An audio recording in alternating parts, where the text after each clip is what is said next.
¿sí?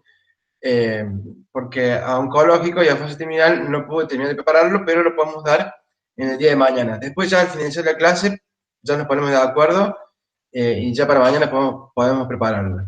Además, tengo entendido de que a las 16 también tienen los chicos que están en la comisión de la profesora Cristina González, tienen una tutoría con ella, así que bueno, para no cansarlos tanto, vamos a dedicar una hora a infeccioso y mañana continuamos con el resto del cronograma, que era oncológico fase terminal. También le podemos anexar eh,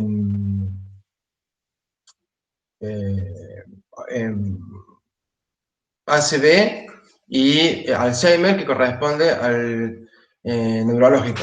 También lo podemos anexar mañana. Eso después lo organizamos bien. Bueno, hoy vamos a hablar de infecciones asociadas a la salud.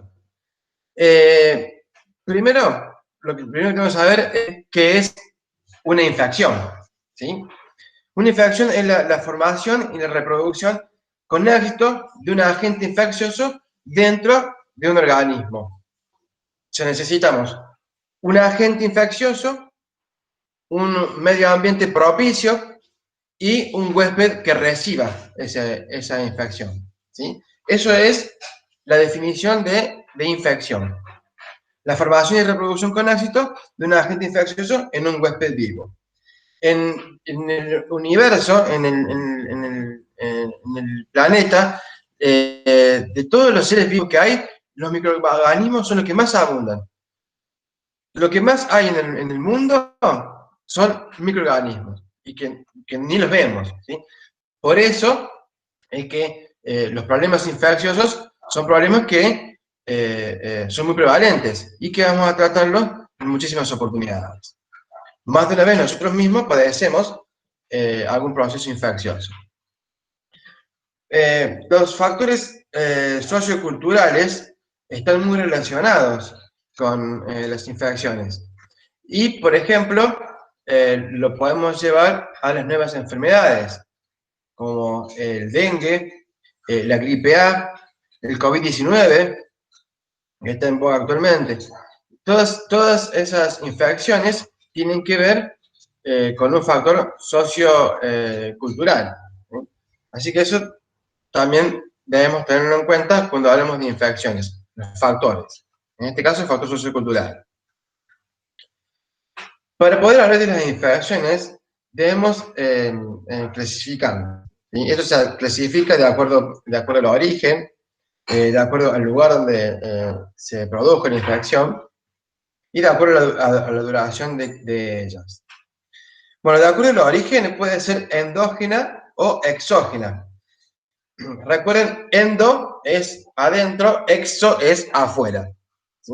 Eso para todas las definiciones, endo dentro del organismo, exo fuera del organismo.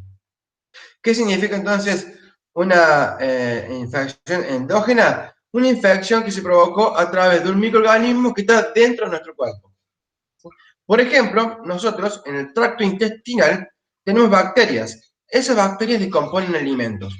Muy bien, supongamos que esas bacterias salgan del intestino y vayan por el torrente sanguíneo a otras partes del organismo.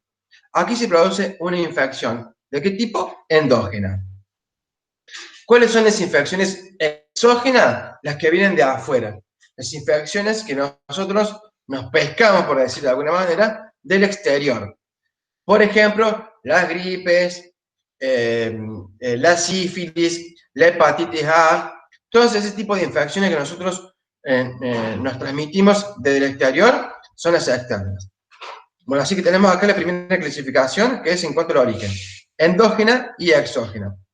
Otra clasificación tiene que ver con el lugar donde se adquirió la infección. ¿Sí? Esta puede ser las infecciones intrahospitalarias, que son muy comunes. Y quizá hay muchas personas que se enojan, pues, oh, se la pescó en el hospital. La culpa la tiene el hospital. No, en realidad, el hospital está lleno de infecciones. ¿Por qué? Justamente porque está lleno de personas enfermas. ¿Sí? Entonces, cuando nosotros nos vamos a internar a un hospital, somos propensos, somos vulnerables a las infecciones que haya dentro del nosocomio. Por eso es muy importante que nosotros, como agentes de la salud, tengamos en cuenta la prevención y el control de las infecciones dentro del hospital, que eso lo vamos a ver al finalizar la charla cuando veamos la parte de la enfermería. Estas infecciones intrahospitalarias se pueden dar por bacterias, por virus, por hongos o por parásitos. Todos estos tipos de microorganismos son los que están rondando los hospitales. Repetimos, bacterias, virus, hongos y parásitos. Y el otro lugar de adquisición de la infección es en la comunidad, ¿sí? En la casa, en el trabajo, en la calle, en el mercado, en donde haya personas, ¿sí? Es donde podemos contagiarnos de alguna infección. Bueno, entonces acá tenemos la segunda clasificación, que es de acuerdo al lugar, intrahospitalaria y comunitaria. Después tenemos la tercera clasificación, que es de acuerdo a la duración.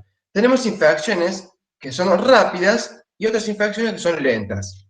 Las infecciones rápidas se curan a los 4 o 5 días, o puede durar 1 o 2 meses. Esas son las infecciones que se curan rápidamente, pero hay infecciones que duran mucho tiempo. Es más, hay infecciones que duran de por vida, porque todavía no se encontró la cura. Por ejemplo, el SIDA. ¿Sí? Un ejemplo de infección rápida, el dengue, una rinitis aguda, un resfrío. Esas son infecciones que duran poco tiempo. En cambio, las que se prolongan en el tiempo son las lentas, como por ejemplo el SIDA. Ahí me está preguntando un compañero,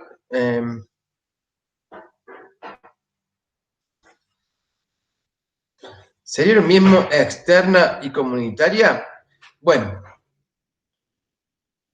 para que la clasifiquemos, debemos ver de acuerdo a qué la clasificamos, ¿sí?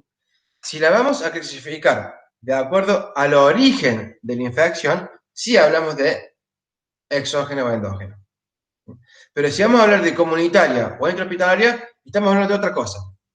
Estamos hablando del lugar donde la persona estuvo expuesta a la infección. Bueno, esto sería todo con respecto a la clasificación.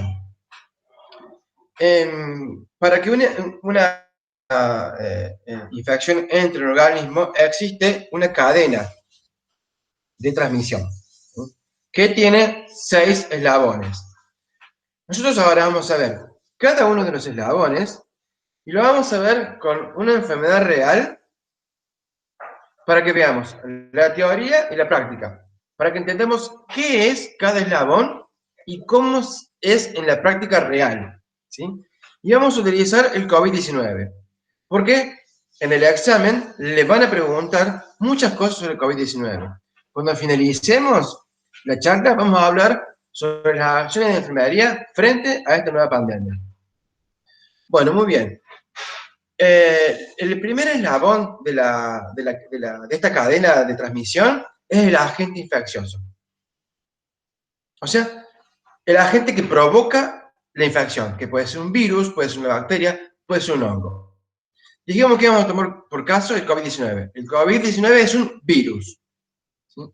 Bueno, el virus tiene forma, si uno lo ve, lo observa microscópicamente, tiene forma de corona. Es un círculo que tiene varias puntas alrededor y tiene forma de corona. Por eso se le llama coronavirus. Hay muchos tipos de coronavirus. El coronavirus no existe desde ahora, existe desde muchos años antes. Lo que pasa es que hay diferentes tipos de coronavirus. En este caso, el coronavirus tipo COVID-19 es altamente peligroso para las personas que son pacientes de riesgo. Eso también lo vamos a ver después más adelante. ¿Vieron el dibujito ese que está dando vuelta? Que es una pelotita con muchos pinches alrededor. Bueno, imaginemos que ese es el agente. Eso, le doy un ejemplo así para que lo podamos visualizar. Eso es el agente infeccioso. Perdón, tengo acá un apunte. El segundo eslabón de esta cadena de transmisión es el reservorio, o sea, en donde vive y se prolifera este microorganismo, en este caso, el virus. El COVID-19, ¿dónde vive? En el organismo. En el organismo tiene todo lo necesario para sobrevivir. Por ejemplo, la temperatura. El COVID sobrevive a una temperatura, temperaturas altas, no temperaturas bajas. Nuestro organismo tiene la temperatura ideal para que sobreviva. Así que el reservorio es el organismo mismo. Después, dentro de esta cadena, tenemos el tercer eslabón, que es la puerta de salida. O sea, cómo sale este virus, este microorganismo, para poder infectar a otras personas. Bueno, la puerta de salida en cualquier infección puede ser a través de la vía respiratoria o a través de la vía gastrointestinal o a través de la piel. ¿Sí? En este caso, del COVID-19, la puerta de salida son las vías respiratorias, es decir, la boca y la nariz.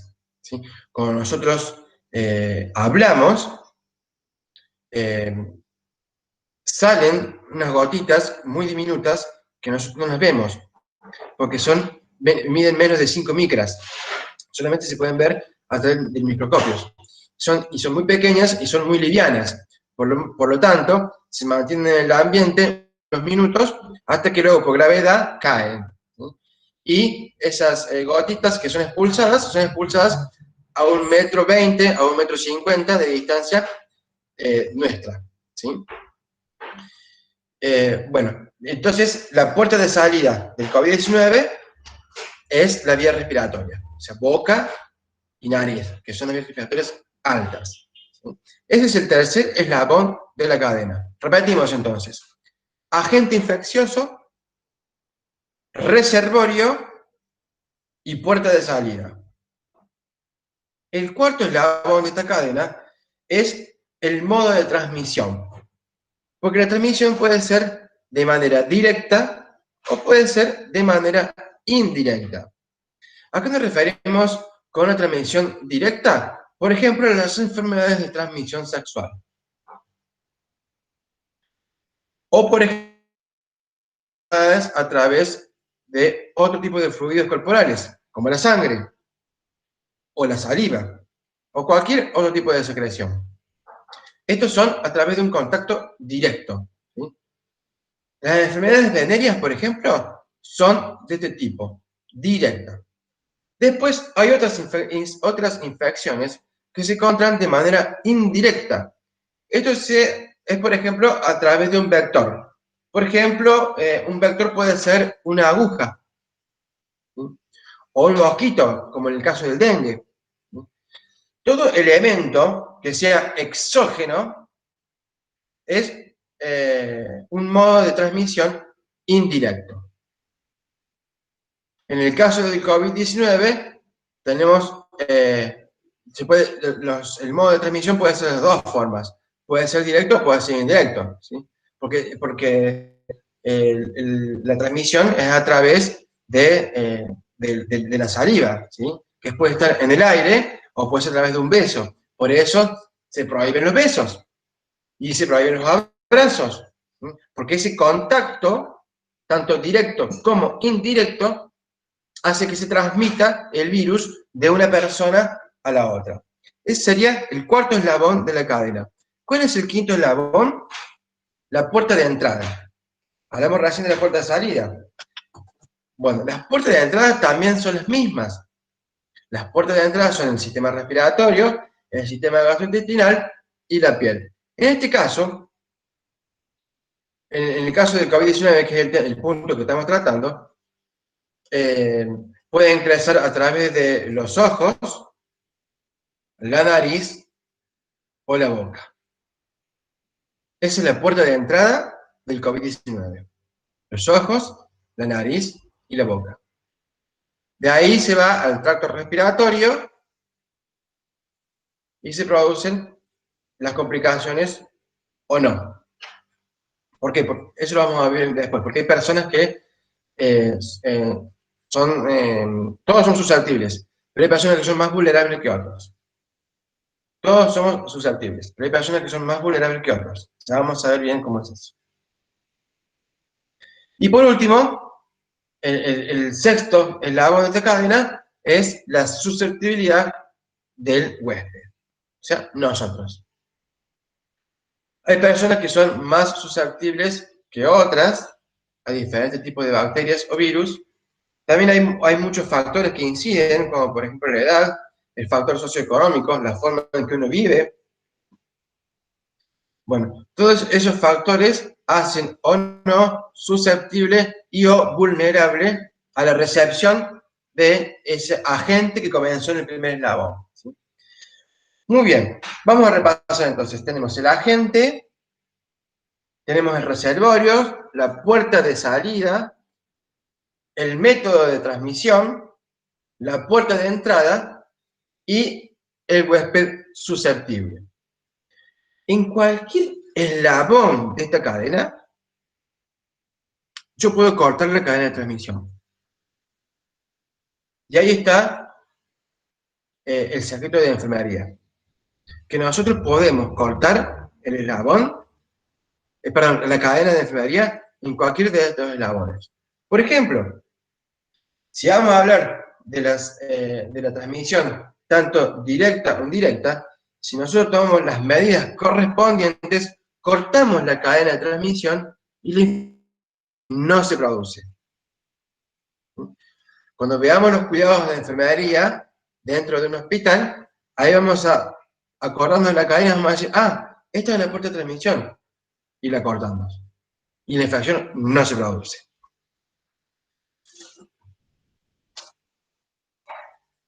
Bueno, ¿cuáles serían las medidas de aislamiento y de precauciones de las enfermedades transmisibles? ¿Sí? Porque ya que hablamos de una cadena de transmisión, y ya que hablamos de una interrupción de la cadena de transmisión, bueno, ¿cuáles son estas medidas? Tenemos dos tipos de precauciones. Están las precauciones estándar y están las precauciones basadas en la vía de transmisión, ¿sí?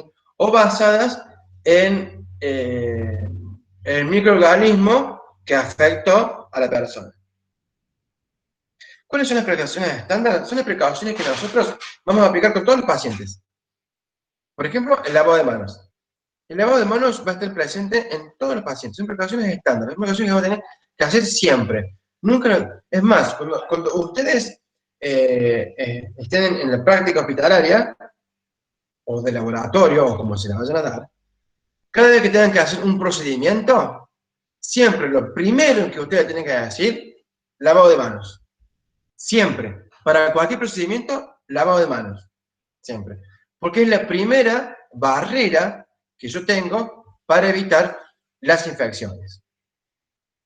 Otro tipo de precauciones estándar son los elementos de protección personal, que ustedes ya los vieron en el eje número 3, cuando vieron los equipos de protección del COVID. Bueno, este equipo de protección personal no siempre se utiliza de manera completa con el COVID, ¿sí? Pero sí, por ejemplo, utilicemos guantes, utilicemos batas en estas oportunidades, en otras oportunidades usamos gafas, ¿sí? Bueno, estas medidas también corresponden a las medidas de precaución estándar. El manejo de desechos, de soluciones, de equipos.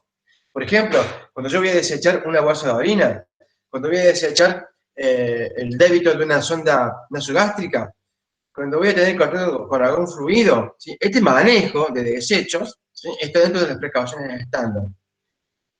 Equipos. Dentro de una habitación tenemos el equipo de oxigenoterapia, podemos tener monitores, ¿sí? Nuestro propio equipo personal, la cartuchera con nuestro equipo de lapiceras, tijeras, la bandeja con la medicación, ¿sí? Todo eso, todo lo que es el equipo, todo eso corresponde a las precauciones estándar que vamos a tener que tener siempre, con todos los pacientes, incluso aquellos pacientes que no están internados y que son recibidos en la guardia. ¿Sí?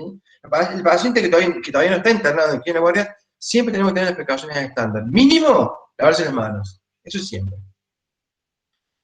Las otras precauciones, las que tienen que ver con la vía de transmisión o con el microorganismo en sí, es, por ejemplo, aquellos pacientes que ya tienen diagnosticados una enfermedad por determinada infección. ¿Sí? Por ejemplo, existen tres tipos de precauciones. Una es de contacto, la otra es por gotas y la otra es por áreas. ¿Sí? Bueno, acá nos referimos a las precauciones por contacto.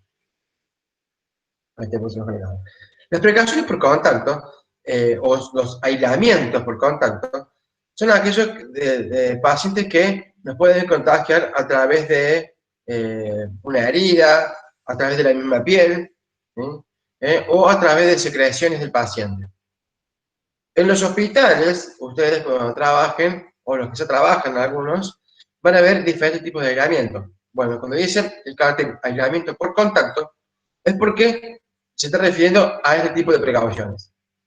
Precauciones para evitar de que esta infección se difunda por todo el hospital. O que me afecte a mí. O mejor dicho, que me afecte a mí y que después yo lo lleve a todo el hospital. Entonces, estas precauciones de contacto son como, por ejemplo, pacientes con heridas, pacientes que nos pueden contagiar a través de sus fluidos o a través de la piel. La segunda es por gotas. A esto se refiere a gotas mayores a 5 micras. A las gotas las vamos a medir en micras para que podamos determinar qué tipo de cuidado vamos a hacer. Si tiene más de 5 micras, la gota, por ejemplo, la de una gripe común, tenemos que tener las precauciones por gotas. ¿Sí? ¿Qué les de, por ejemplo, un barbijo? Un barbijo común. Después tenemos el tercer y último tipo de precaución o de aislamiento, que es por área. Esto se refiere a las gotas menos de 5 micras. Por ejemplo, COVID-19. Yo no voy a entrar a la habitación de un paciente que tiene COVID-19 con una máscara común. No. Voy a entrar a la habitación con el paciente COVID-19 con una máscara 3M. La misma máscara que utilizamos por un paciente con tuberculosis. Un paciente de tuberculosis tiene una gota liviana, una gota chiquita, una gota que no le vemos. La tuberculosis se contagia a través del habla misma. ¿Sí? Por eso es importante que utilicemos estas barreras de protección. En el caso de COVID-19 ya las conocemos, porque ya las vimos en el eje anterior, a los elementos de protección personal. ¿Sí? Además del barbijo tenemos la máscara. ¿Por qué? Porque la máscara me protege solamente la boca y la nariz, pero me queda después de los ojos, la frente, el pelo, los hombros. Por eso me pongo una máscara y una cofia. Y después la bata y la bata impermeable. Bueno, este es el tercer tipo de precaución del que le estoy hablando.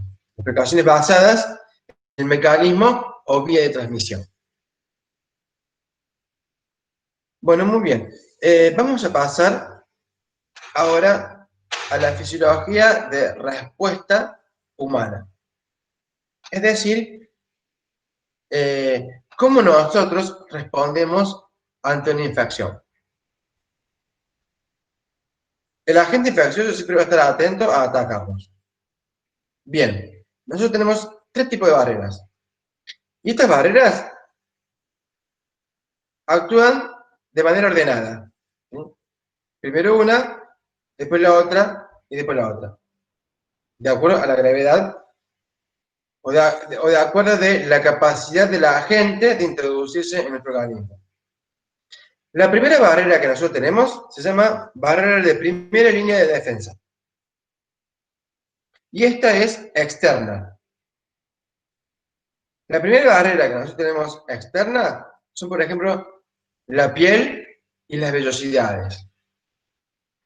Si nos vamos un poco más adentro del organismo, los cilios. Estas son las barreras que primero frenan el organismo.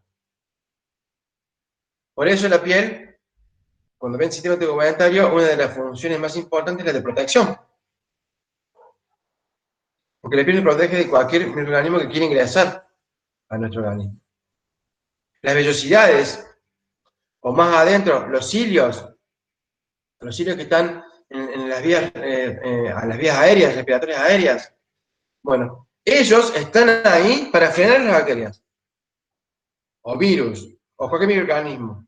Ellos están ahí para frenarles y para que no pasen al interior. ¿Qué pasa si pasan? Si rompen esta barrera, si son más fuertes e ingresan. Bueno, ahí comienza a actuar la segunda línea de defensa del organismo. ¿Y cuál es la segunda línea de defensa? La inflamación. Cuando a nosotros se nos inflama un órgano, o se nos inflama alguna parte del organismo, no es algo malo. No es algo malo que nos esté ocurriendo en la inflamación. Lo malo es el microorganismo que ingresó. La inflamación es buena, porque la inflamación es la respuesta que hace el organismo para atacar a ese microorganismo. Y la ataca y la mata. Y entonces ese microorganismo no puede avanzar. Entonces, un proceso inflamatorio es la segunda barrera que nosotros tenemos. ¿Qué pasa si la gente es más fuerte y rompe la barrera de inflamación? O sea que, por más de que nosotros pongamos esta barrera, la gente es más fuerte y no la puede vencer. Se pone en marcha la tercera línea de defensa, que es la respuesta inmune. ¿Sí? Los famosos glóbulos blancos que tenemos nosotros. Este sistema inmunológico que nosotros tenemos incorporado en la sangre ataca a las bacterias o a los virus o a este tipo de microorganismos para poder responder fisiológicamente a este agente externo. Entonces, esas son todas las barreras que tenemos. Son tres. Las repetimos. La de primera línea, que son externas. La de segunda línea, que es interna, porque responde a un proceso inflamatorio. Y la tercera línea de respuesta es la respuesta inmune, cuando ya actúa el sistema inmune. Cuando ya los microorganismos ya han pasado las bacterias anteriores. Justamente de esto vamos a hablar con respecto al adulto y al anciano, a la vulnerabilidad y a los riesgos de infecciones en los adultos y ancianos.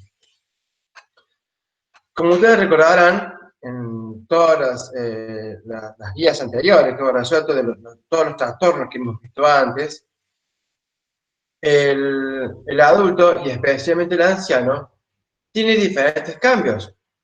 ¿Sí? Bueno, en el sistema inmune también tiene diferentes cambios.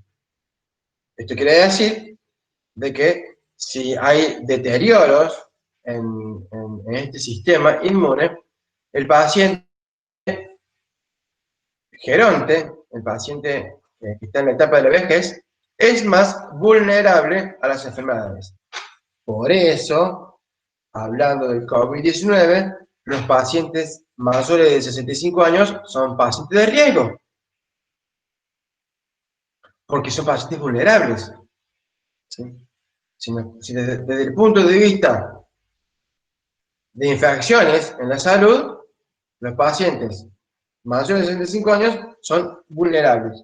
¿Por qué? ¿Por qué los ancianos? ¿Por qué decimos que los mayores de 65 años son vulnerables?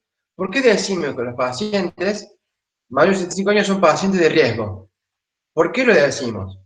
Bueno, una de las razones principales es que ellos tienen el sistema inmunitario débil.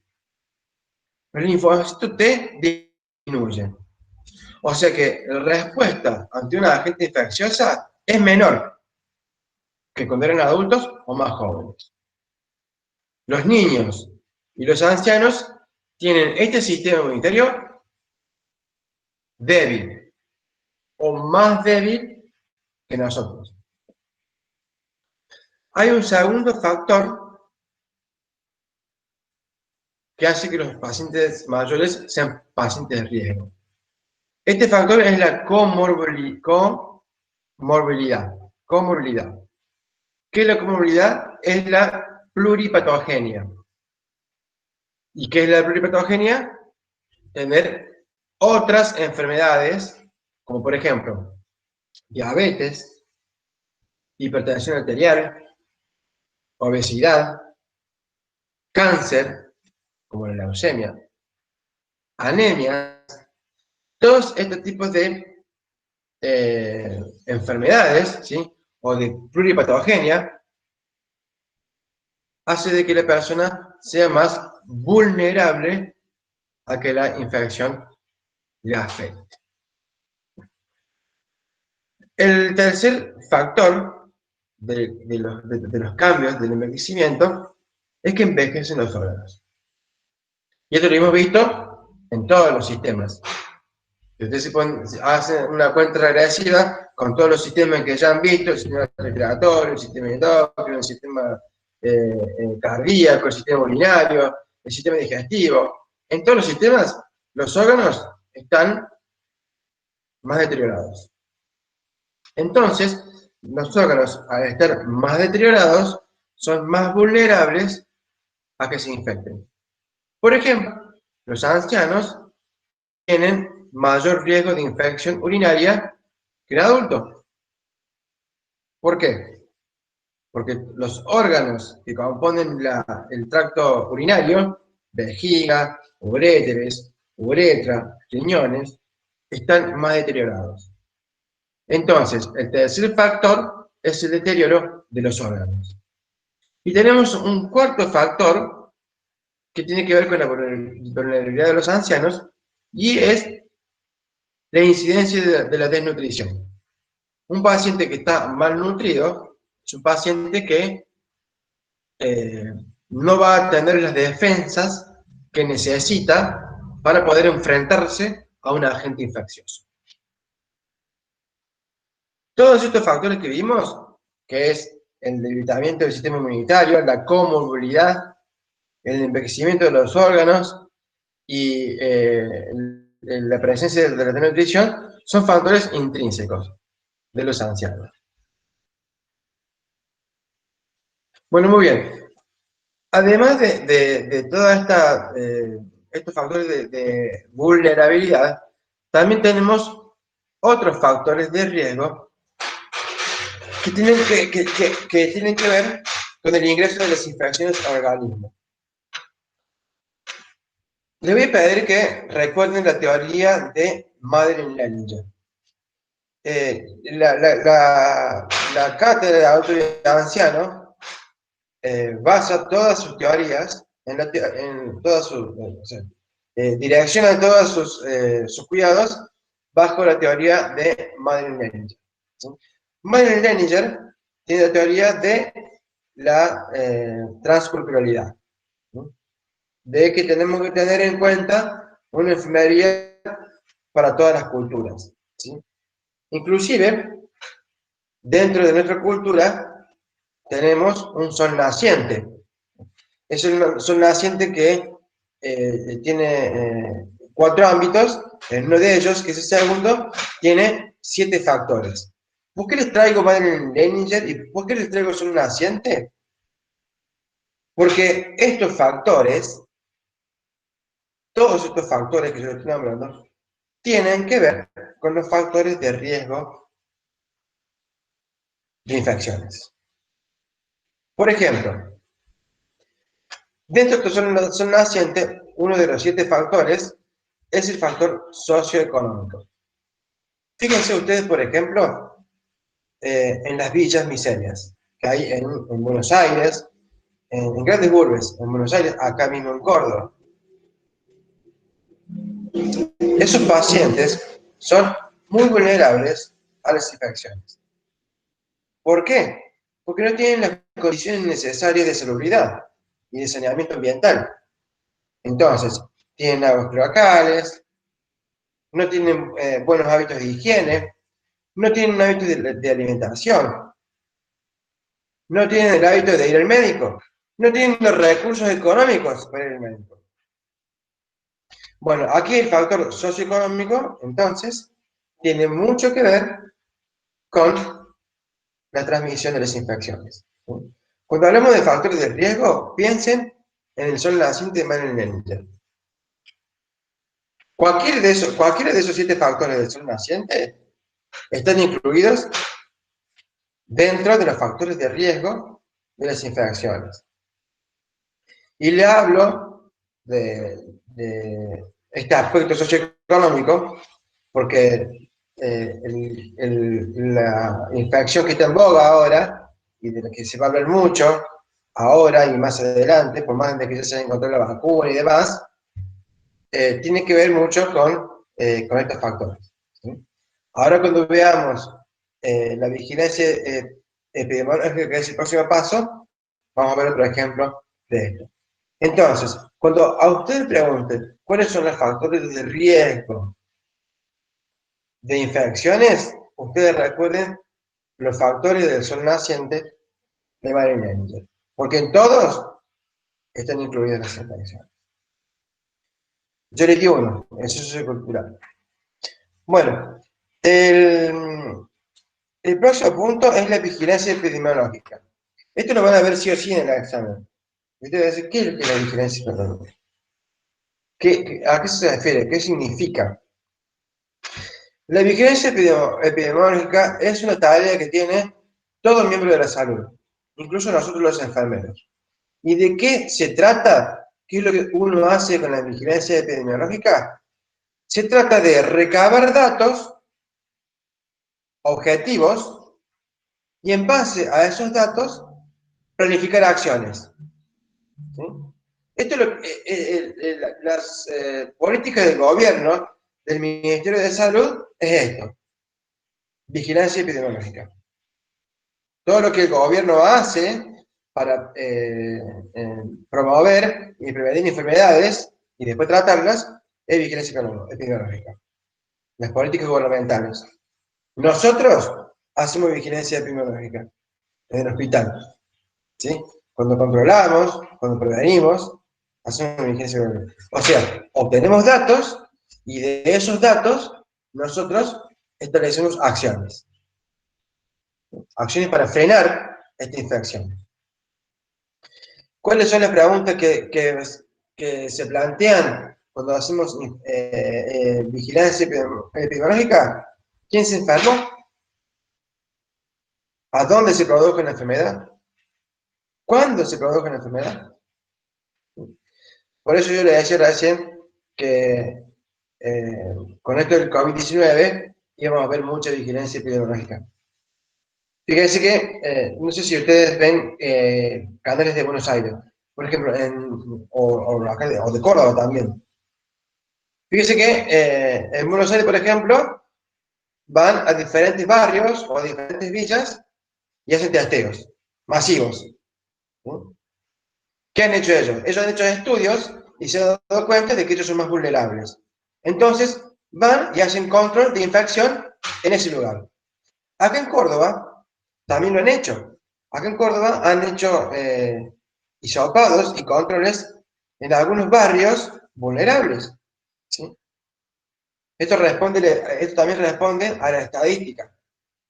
Si yo estadísticamente tengo que en Alta Córdoba hay más pacientes con coronavirus, yo voy a venir entonces a Alta Córdoba y voy a hacer un testeo masivo. Bueno, ese testeo masivo, ese control, y repartimos folletos y le decimos a la gente cómo se tiene que cuidar, y le hablamos y le decimos. Toda esa educación del paciente, todo eso es vigilancia epidemiológica. ¿Y cuál es el rol que tiene el enfermero en el control de infecciones? Esto es lo más importante, esto es lo que más tienen que saber. Porque fíjense ustedes que en la línea de todos los de exámenes que han tenido, en la línea de exámenes que ustedes han tenido, siempre le preguntan, ¿qué harías vos? ¿Qué hace un enfermero en esta situación? Por lo tanto, saber qué rol nosotros, los enfermeros, vamos a cumplir frente a las infecciones, es importantísimo que lo estudien. ¿Sí? Está en el marco teórico, ahí en doble virtual, está cuál es el rol de enfermería. Hay cuatro acciones básicas, ¿sí?, que tienen que ver con el rol de enfermería en el control de las infecciones. La primera tiene que ver con lo que vimos recién, que es la vigilancia y el control de la infección. La vigilancia y el control de la infección, en un momento, porque ahí está, se había tirado el computador. La vigilancia y el control de la infección es una tarea fundamental en el enfermero. ¿Sí? Ya sea que esté trabajando en una institución, en un dispensario o en la vida diaria. ¿Sí? La observación y el control es una de las primeras tareas que tiene el enfermero. Hay una segunda tarea que es la de los sistemas y métodos de prevención. Nosotros como enfermeros tenemos como principal tarea prevenir las infecciones. Yo no, en un hospital no voy a atender a un paciente y me voy a cruzar la habitación de frente y voy a atender a otro paciente sin, por ejemplo, haberme lavado las manos. Si yo voy de paciente en paciente sin lavar las manos, es un acto de irresponsabilidad. Porque yo ahí no estoy cumpliendo con mi rol. No estoy previniendo las infecciones. Pongamos que entro en la habitación, hacemos los controles vitales, le administramos la medicación, vaciamos la sonda vesical, la bolsa de recolección, salimos de la habitación, vamos al módulo de enfermería, preparamos la medicación del otro paciente y vamos al otro paciente. Y no nos lavamos las manos. Gravísimo. Ese es un foco de infracción muy grande. Y es muy tonto lo que estoy diciendo. Parece tonto, pero no es tonto. Lo hacen todos. Nadie se lava las manos de paciente en paciente. Y así están todas las infracciones hospitalarias. Por eso uno de los roles que tenemos como enfermero es esto: sistemas y métodos de prevención. Yo le mencioné solamente uno, que es el lavado de manos, pero hay más en el apunte. Búsquenlo. Tiene que ver con la higiene y el saneamiento. También tiene que ver con el orden que yo voy a hacer las cosas. Yo voy a ingresar, vamos al mismo ejemplo de recién. No voy a ingresar en la habitación, le voy a vaciar la bolsa de reservorio de la sonda vesical del paciente, y después voy, le voy a tomar la atención, le paso la medicación por la vía. Pero yo lo he dicho al paciente, dicho así vulgarmente. Bueno, todo eso tiene que ver con nuestro rol de enfermero. El otro rol es de investigación y formación. Eso lo vimos cuando vimos, no sé si lo han visto en primer año o al comienzo de este año, el rol de la enfermería. Bueno, la investigación y la formación. Primero la investigación. En un equipo de salud, por ejemplo, en un equipo de investigación, por ejemplo, los mismos equipos de investigación dentro de la universidad, o en el Malbrán, por ejemplo, que es un centro de investigación el más grande que hay en Argentina, en Buenos Aires, hay diferentes profesionales de la salud que se dedican a investigar. Los enfermeros son parte de este equipo, ¿sí? Porque ellos están para detectar cualquier tipo de infección y efectuar los cuidados ante estas infecciones. Y la formación, que es la docencia.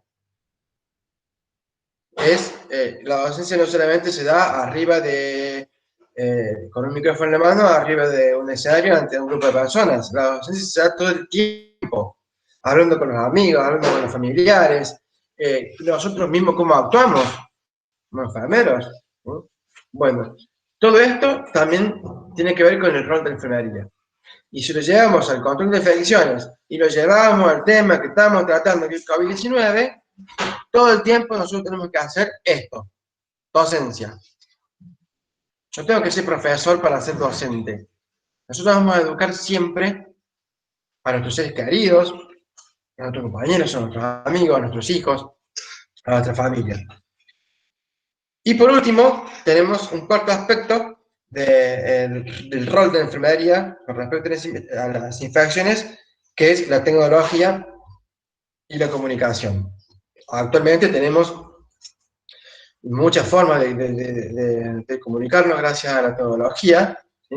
Bueno, y nosotros, como enfermeros, debemos aprovecharnos de esta tecnología para poder efectuar promoción y prevención de infecciones.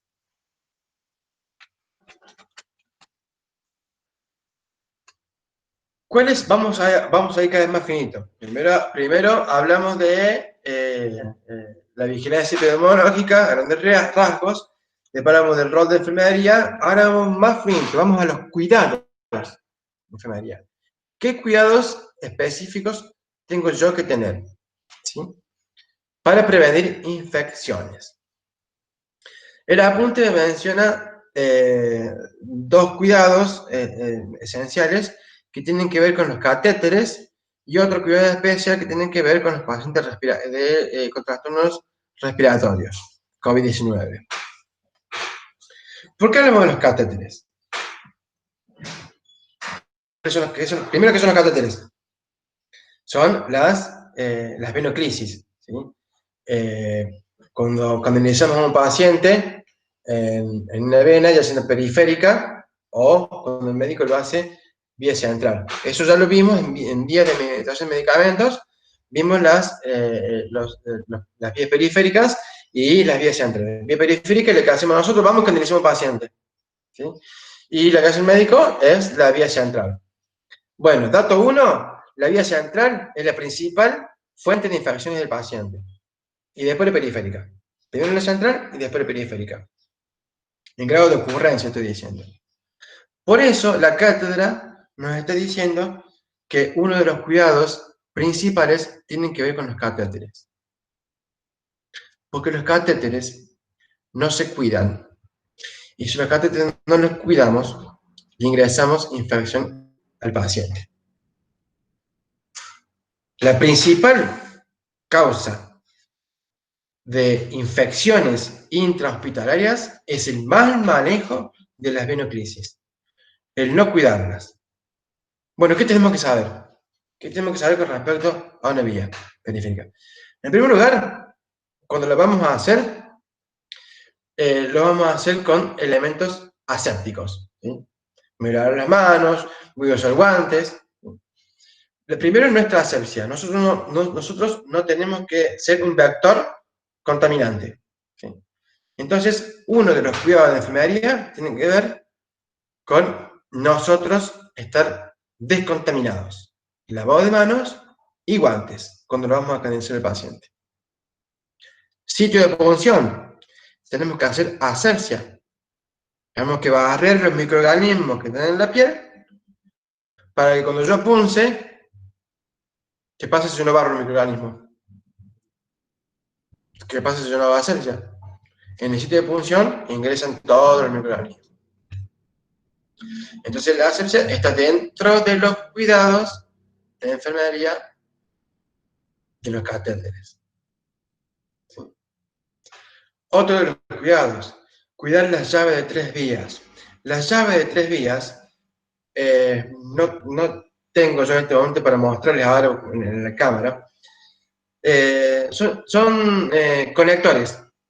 Son conectores que van conectados al catéter, al perfus, ¿sí?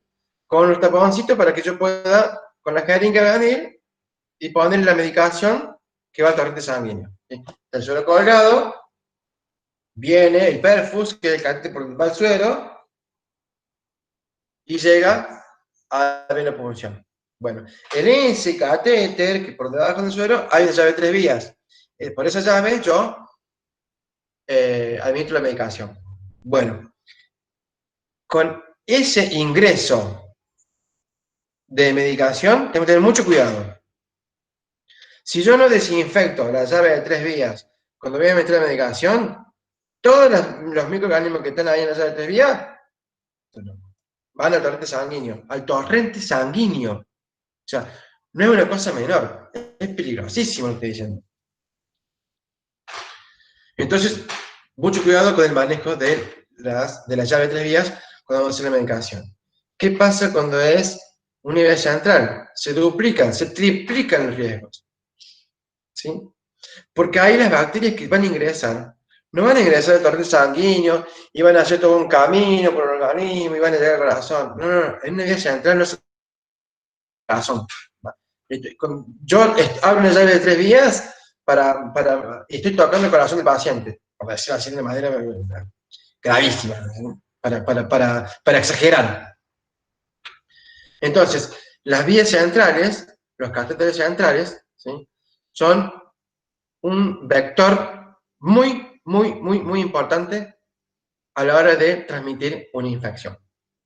Entonces, siempre tengo que tener cuidado con la manipulación. Mano limpia, limpia con el alcohol, llave, ¿sí? Otro de los cuidados que tenemos que hacer con los catéteres es la curación del mismo. ¿Sí? Cuando son vías periféricas, generalmente esas vías duran de 48 a 72 horas y después lo rotamos. ¿Sí?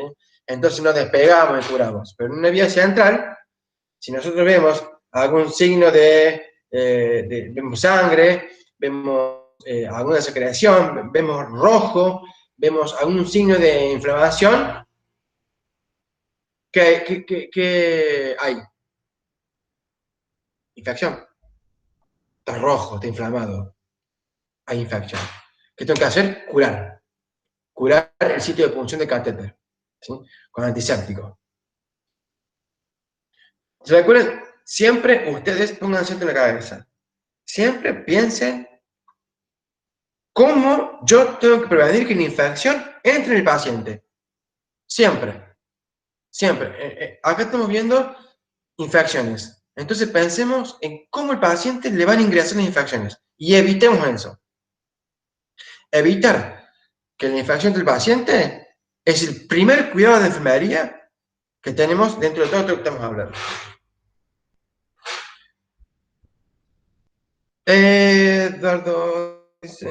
Eduardo Romero dice, nos convertimos en vectores en la cadena epidemiológica. Muy bien. Por eso, viene, me hiciste acordar de la cadena de contagio. Por eso yo le decía, cuando hablamos de la cadena y de los 6 eslabones, de que nosotros podemos cortar la cadena de infección. ¿Sí? La gente se arrancó, la gente están instalados en un reservorio y va derecho a meterse en el organismo. Bueno, nosotros somos los otros agentes, los que se van a ocupar de que ese microorganismo no ingrese. Vamos a cortar esa cadena. Ese es nuestro principal rol, cortar la cadena de infección en cualquier parte de los 6 eslabones. En cualquier parte de los 6 eslabones nosotros podemos cortarlo al mecanismo para que no llegue al final. ¿Cuál es el final? El paciente vulnerable. Entonces, nosotros tenemos que hacer todo para que en cualquier parte de estos eslabones no llegue al eslabón final y se produzca la infección.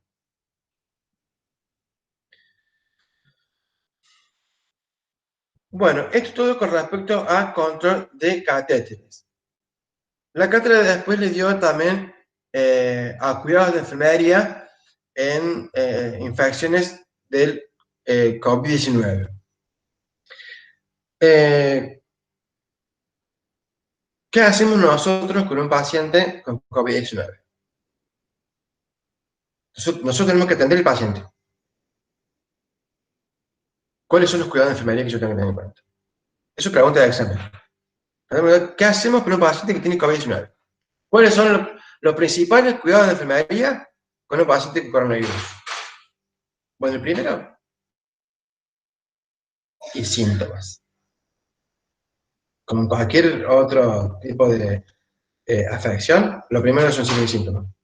Yo creo que es la tarea que más hace un enfermero en la práctica. El que se dedica a la práctica, ¿no? No haga la docencia, la investigación. Control de signos y síntomas, siempre. Siempre es lo primero. ¿Y qué vamos a ver? Vamos a controlar su frecuencia cardíaca. Vamos a controlar su frecuencia respiratoria, su saturación de oxígeno y su tensión arterial. ¿Por qué es importante? Vamos, lo fundamentemos. ¿Por qué es importante que nosotros valoremos los signos y síntomas? ¿Qué me va a marcar a mí? Una taquicardia.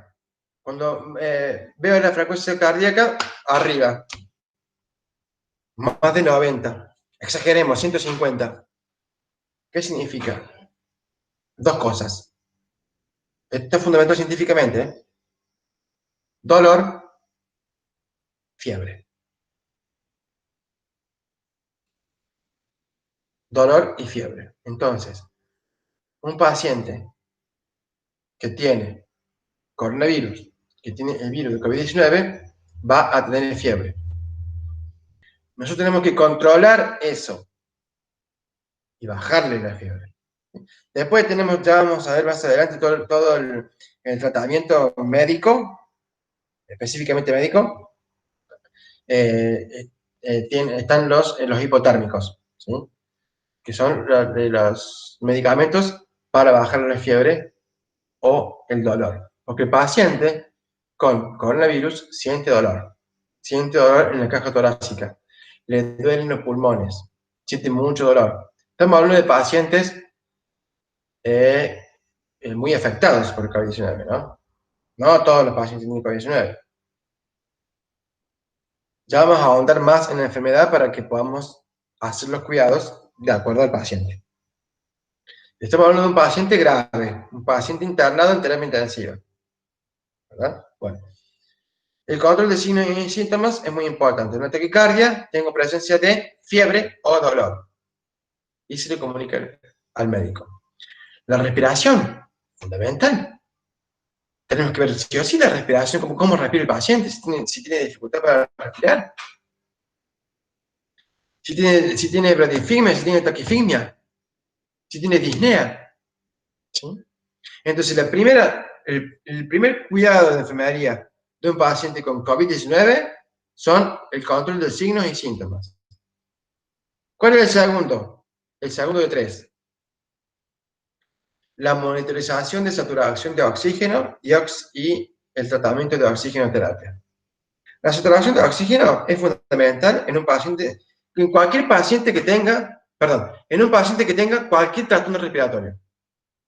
Un paciente que tenga cualquier tipo de respiratorio, COVID-19, gripe, neumonía, tuberculosis, cualquier trastorno respiratorio, saturación de oxígeno es lo principal.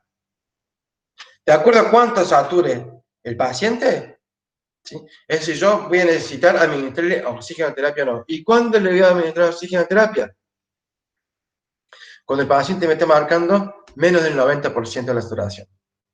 Yo tengo que tener el paciente entre 90 y 95% de saturación de oxígeno. Estamos hablando de un paciente que tiene un trastorno de coronavirus. ¿Sí? Un paciente, una persona que no tiene ningún tipo de trastorno, tiene una saturación del 96 al 98%. ¿Sí? En un trastorno como el COVID-19 tengo que mantenerlo por debajo de los 90, perdón, por encima de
Ahí está. Le decía que estaba por ingresar con el teléfono justo, porque veía que se había cortado. No sé qué pasó, que se cortó. Estamos hablando de la monitorización de la saturación de oxígeno y la oxigenoterapia, que debemos mantener a un paciente por encima del 90% de la saturación, de 90 a 95.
Ahí se me escucha bien, se me ve bien ahí.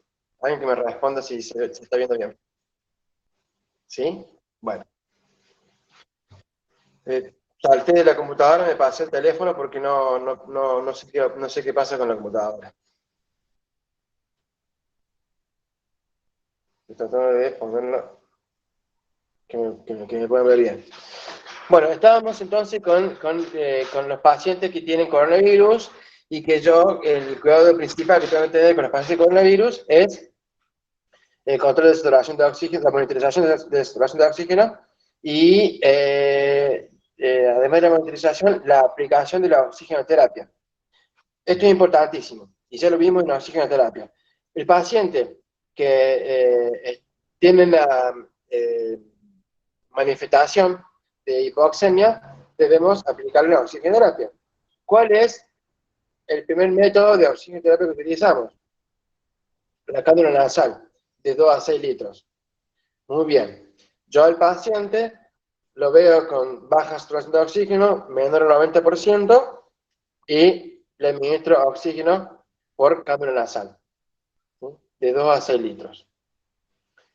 ¿Qué pasa si el paciente no revierte? Si el paciente sigue con esta falta de saturación de oxígeno, con esta saturación de oxígeno menor a 90, pasamos al siguiente paso. De la cánula pasamos a la máscara común, una máscara común, ¿sí? Que la máscara común lo usamos de 4 a 8 litros.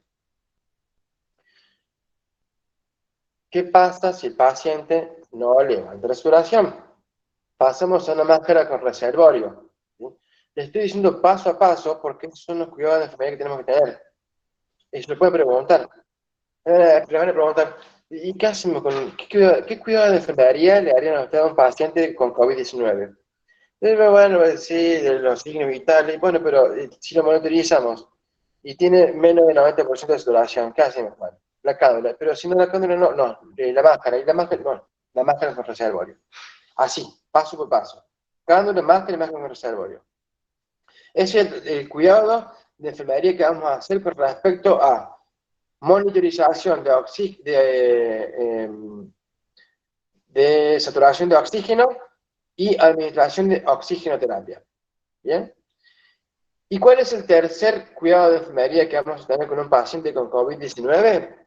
La detección precoz del agravamiento clínico y actuación. ¿Cómo yo me doy cuenta del... eh, ¿Cómo voy a hacer una detección precoz del agravamiento clínico? ¿Cuál es el principal signo clínico que yo tengo de un paciente con problemas respiratorios?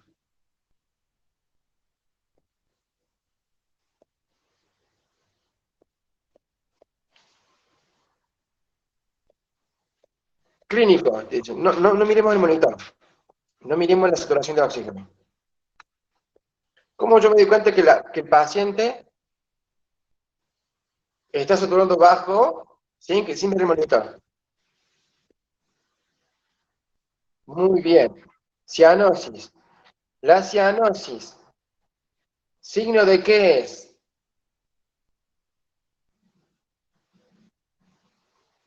¿Está bien? Muy bien. Muy bien. La hipoxemia y la hipoxia. La hipoxemia está dada por la hipoxia, ya lo explicamos eso en la oxigenoterapia. Muy bien. Un paciente con hipoxemia, ¿sí?, es un paciente que manifiesta cianosis. Entonces, la detección precoz del agravamiento del paciente y la comunicación del médico es un cuidado de enfermería, además de ser específico, es importantísimo, ¿sí? Entonces, paciente con COVID-19, cuidado de enfermería, ¿qué hago con este paciente? Control de signos y síntomas, monitorización de saturación de oxígeno y su correspondiente oxigenoterapia en el caso que lo necesite, y la detección precoz de agravamiento y comunicación al médico. Después hay otros cuidados de enfermerías más específicos que tienen que ver con el tratamiento del paciente, que es lo que vamos a ver ahora como cierre de esto que estamos viendo de COVID-19. Bueno, ¿qué tratamiento médico se le da a un paciente con COVID-19? El primer tratamiento es la administración de tratamiento sintomático, ¿sí? Esto quiere decir de que nosotros vamos a modificar los síntomas del paciente. Es un paciente que tiene dolor y que tiene fiebre, lo dije antes, ¿sí? Entonces, se le administra medicamentos broncodilatadores y estos medicamentos broncodilatadores van a hacer que mejore su respiración y también se le van a administrar antipiréticos y analgésicos. Sí, me está diciendo antipiréticos, está muy bien. Los antipiréticos son los medicamentos que bajan la fiebre, por ejemplo, la dipirona. Los analgésicos. Los analgésicos son muy importantes porque, como les dije antes, el paciente con coronavirus tiene dolor, ¿sí? Y un paciente que está internado en una terapia intensiva no es un dolor, ay, me duele un dedo, es un dolor que es como una aguja que le clavan en el pulmón. Es grave el dolor. Antieméticos, ¿qué es la emesis? La emesis es el vómito. Bueno, se hace una medicación antiemética. Los pacientes que están internados por COVID-19 son muy propensos a que tengan vómitos por la medicación, por su malestar, por su estado de inconsciencia debido a la falta de oxigenación. Entonces se le administra antieméticos. Y también antidiarreicos. ¿Por qué? Porque la medicación que se le administra al paciente le puede provocar diarrea. Bueno, esto es con respecto a la administración de tratamiento sintomático. Este es uno de los aspectos. El otro aspecto es la nutrición y la hidratación. Vamos a realizar un balance hidroeléctrico del mismo y vamos a evaluar la necesidad de hidratación del mismo, porque si el paciente está con vómito y diarrea, ¿qué va a pasar? Se va a deshidratar. Bueno, entonces, el tratamiento médico incluye esto: nutrición e hidratación. También incluye actividad, descanso y sueño. Hay que recomendar al paciente que descanse lo mejor que pueda, lo más que pueda, que lo haga en decúbito prono, en lo posible. Si puede estar en decúbito prono 12 horas por día, sería lo ideal. Decúbito prono es, lo voy a decir vulgarmente, boca abajo. Nunca pongan en un examen o oral, escrito como sea, boca abajo, jamás. Prono. Decúbito prono. El paciente tiene que estar en posición prono lo más que pueda, o en decúbito lateral. ¿Sí? La fundamentación de esto es de que el pulmón tiene una mejor adaptación para poder recuperarse ante esta afección. ¿Por qué? Porque acá ya no estamos hablando ya de la presencia del virus, del coronavirus. No estamos hablando del agente infeccioso. Estamos hablando de que la gente ya ha hecho estragos y el paciente tiene neumonía galopante. ¿sí? Por eso es que estamos hablando de este tratamiento. Algo importante que me olvidé de mencionar, o que lo mencioné, pero no lo especifique al principio, fue que nosotros vamos a tratar a un paciente con coronavirus de acuerdo al grado de gravedad que tenga. ¿Por qué? Y también está relacionado con este tema de infecciones, porque nosotros podemos tener la infección, podemos ser portadores, pero no podemos no presentar síntomas. Y eso se da en los pacientes de nuestra edad, de pacientes de 20 a 50 años. Son pacientes que responden bien ante este virus. ¿Sí? Lo matan. En 4 o 5 días lo desaparecen el virus del organismo. La gente entró y mi sistema inmunológico actuó y lo mató en 4 o 5 días. Igual voy a hacer el tratamiento por 15 días por el protocolo y porque yo no sé si el virus se murió o no se murió. ¿Sí? Esto es como, a ver, como, le voy a dar otro ejemplo para que no se ubiquen. El control del periodo menstrual. Yo sé que tal día es el día de ovulación, pero yo no voy a decir, bueno, sí, me voy a pedir ese día y después el otro día no me importa, no me cuido.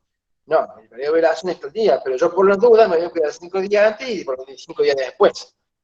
Bueno, con los virus pasa lo mismo. Bueno, sí, pasan 4 o 5 días, ah, sí, ya estoy sano, sí, me pongo a hablar con el vecino y no contagio el vecino porque el virus no lo mate todavía. Por eso se utiliza este protocolo, 15 días. ¿Sí?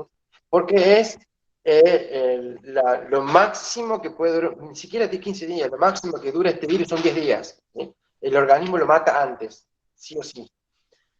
Pero hay pacientes de riesgo, que yo no menciono antes, como los pacientes de 65 años para arriba, porque tienen su sistema, por todo lo que dijimos, tienen su sistema inmune más debilitado, por todo lo que dijimos, los cambios de ancianos, los niños, que también son débiles, y los pacientes con otro tipo de enfermedades de base.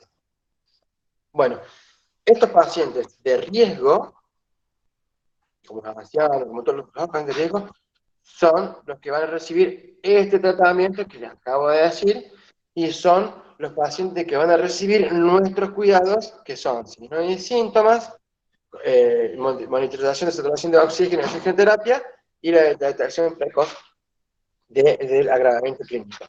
Más la actividad de descanso y sueño, más la hidratación y nutrición, y más administración de medicamentos. Ahí les mencioné todos los cuidados de enfermería de COVID-19. Así que en el examen no pueden no saber cuáles son los cuidados de enfermería con un paciente con coronavirus. Ellos tienen a todos. Eso es todo lo que ustedes tienen que hacer con un paciente con coronavirus. Hay otras infecciones, como por ejemplo el dengue, que es una enfermedad que afecta a las circulaciones. El principal signo y síntoma del dengue es la fiebre y deshidratación. La deshidratación es producto de vómito y diarrea. Bueno, eh, también les recomiendo que estudien la infección del dengue.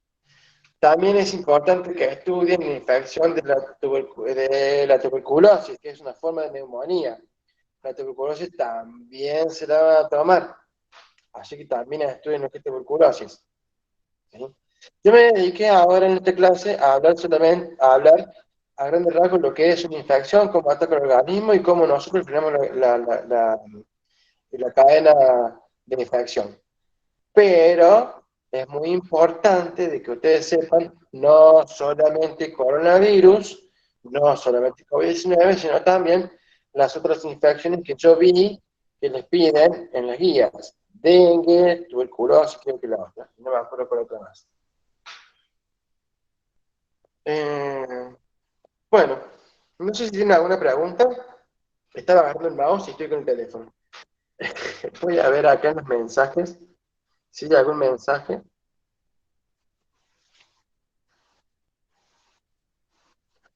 Dice, ¿COVID te produce falla renal?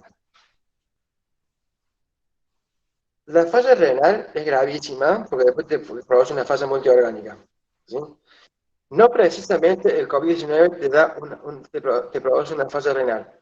El COVID-19 lo que te produce es un daño en un daño respiratorio, ¿sí? El principal daño, el principal trastorno respiratorio es la neumonía. Que después se desencadenen otro tipo de trastornos que van de la mano con la neumonía es otra cosa, ¿sí? No es porque como yo tenga COVID-19, voy a tener un fallo renal. Eh, no. Es una es un trastorno secundario al respiratorio, ¿sí? El principal es el respiratorio en el mayor de los casos, el paciente que está grave tiene una neumonía, ¿sí? Que son el 5% de los pacientes con COVID-19 que están internados, ¿sí? El 5% de los pacientes que tienen COVID-19 van a parar la terapia intensiva en una internación. El resto se cura solito en la casa. Dengue, es igual al dolor articular y retroocular. Sí, sí, esa es otra de las infecciones. eh, y sí, provoca esto dolor. Vamos a usar esta mano para no tapar. Provoca dolor articular y después preguntan, dice, no hay mucha info de dengue y otras afecciones. Y otra dice, en el COVID-19 y neumonía la tratan con antibióticos. Bueno, vamos por parte. Eh, con respecto a la información de dengue, bueno, si no tienen información en el marco teórico, yo les prometo que les busco en la bibliografía disponible y en una próxima charla lo tratamos. No, no hay problema, ¿sí? Porque no me fijé mucho en el aula virtual, en la información que dieron ustedes en el marco teórico, así que no te puedo decir si hay o no hay. Pero si me decís que no hay, hay información en otras bibliografías. Así que en otra intervención podemos verlo. Y la otra dice, en el COVID-19. Sí, María Alejandro, vamos a hacer. Sí, en el COVID-19, ¿la neumonía la tratan con antibióticos? Sí. Sí, la neumonía es una infección que se mata con antibióticos. En los medicamentos que se utilizan para el COVID-19 están en el marco teórico en la página 27. Se usan remdesivir, lopinavir, cloroquina, tolicizumab, sarilumab, interferón beta-1b, interferón alfa-2. Toda esta medicación queda sujeta a autorizaciones según la evidencia científica. Lo estoy leyendo desde el marco teórico. Es una medicación retroviral que se da en los pacientes con COVID-19. Estamos hablando de medicación retroviral, ¿no? Después tenemos otra medicación que ya mencionamos antes, los antipiréticos, los antidiarreicos, los analgésicos. Esa es la otra medicación que se utiliza para frenar los síntomas, ¿sí? Bueno, si no tienen otra pregunta, yo mañana me puedo conectar. No sé si mañana tienen tutorías, ya voy a consultar bien eh, si tienen algo mañana. Si no tienen nada, o si tienen algo, vamos a hacer otro audio. Mañana vamos a ver eh, trastornos neurológicos, que es ACV y Alzheimer, y vamos a ver oncología y paciente terminal. Eso lo vamos a ver mañana. Ya vamos a ver bien el horario y lo vamos a publicar en las redes o en los grupos, ¿sí? Bueno, no, gracias a ustedes por la participación y por estar ahí, ¿sí? Bueno, nos estamos viendo mañana entonces, ¿sí?